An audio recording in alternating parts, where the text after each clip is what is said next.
10 دنوں میں لوگ قربانی جو کرتے ہیں اور جو نہیں بھی کرتے، مطلب ہم یہ دیکھ رہے ہیں کہ ناخن نہیں کاٹنا، بال نہیں کٹوانا، تو اس کی کیا شرعی حکم ہے؟ مطلب کیا فرض ہے، واجب ہے، سنت ہے، کیا ہے؟ دیکھیے، یہ عمل مستحب کا درجہ رکھتا ہے کہ یکم ذی الحجہ کا جیسے ہی، یعنی ذی الحجہ کا چاند جیسے ہی نظر آ جائے تو اس کے بعد اپنے ناخن کو نہ کتروائیں اور اپنے بالوں سے کوئی حصہ نہ لیا جائے، یعنی انہیں نہ ترشوایا جائے۔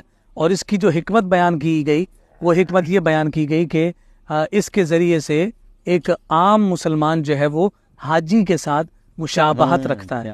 تو ایک نتیجہ تو نکلا کہ اچھوں کی مشابہت جو ہے وہ باعث برکت ہوا کرتی ہے۔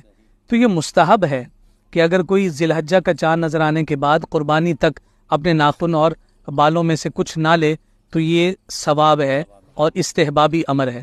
لوگ سوال یہ ایسے کر رہے ہوتے ہیں جیسے کوئی یہ فرض اور واجب کا درجہ رکھتے ہو کہ میں نے جی ناخن کاٹ لی، اب میرے لیے کیا حکم ہے، میری قربانی قبول ہو جائے گی یا نہیں ہوگی؟ تو یہ جان لینا چاہیے قربانی ایک مستقل الگ عمل ہے، اور یہ عمل اختیار کرنا حجاج کرام کے ساتھ تشبہ کی بنیاد پر استحباب کا درجہ رکھتا ہے۔ اگر آپ اختیار کر لیتے ہیں تو بہت ثواب کی بات ہے، اور اگر کسی وجہ سے نہیں ہو پاتا تو پھر اس صورت میں آپ کو جو ہے وہ رخصت بھی ہے اور کوئی گناہ نہیں ہے۔ ایک بات کا خیال رکھنا چاہیے، وہ یہ ہے کہ دیکھیں مثال کے طور پر جو غیر ضروری بال ہیں یا ناخن ہیں وہ 40 دن سے زائد تک نہ کاٹنا جو ہے وہ اسے سخت ناپسندیدہ قرار دیا گیا، ٹھیک ہے۔ اب ایک شخص ہے کہ اس نے جناب اتنے عرصے سے جو ہے وہ اپنے غیر ضروری بالوں کو صاف ہی نہیں کیا، اور پھر یہ دن آ گئے اور اب یہ 40 سے ایکسیڈ ہو رہا ہے، تو اب یہ اختیار کرنا اس کے گناہ کا سبب بن جائے گا۔ اب اس کے لیے مستحب یہ ہے کہ ان دنوں میں ان چیزوں سے جو ہے نا اہتمام کرے، ناخن کاٹے، اپنے بالوں کو صاف کرے اور جسم کو نفاست کا انتظام اور اہتمام کرے۔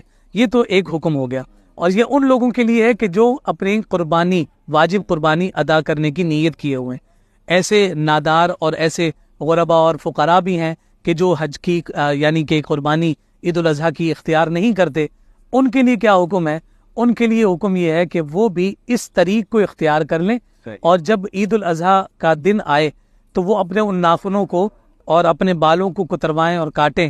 تو چونکہ انہوں نے وہ تشبہ اختیار کیا ہے تو رب ذوالجلال کی رحمت سے یہ امید ہے کہ وہ انہیں بھی اجر اور ثواب کی ڈھیروں برکات عطا فرمائے۔ سبحان اللہ۔ ہماری ویڈیو آپ کو اچھی لگی ہو تو لائک، شیئر اور سبسکرائب کیجیے، اور اپنے دوستوں کو لازم شیئر کریں تاکہ وہ بھی اس سے استفادہ کر سکیں اور ہماری حوصلہ افزائی ہو۔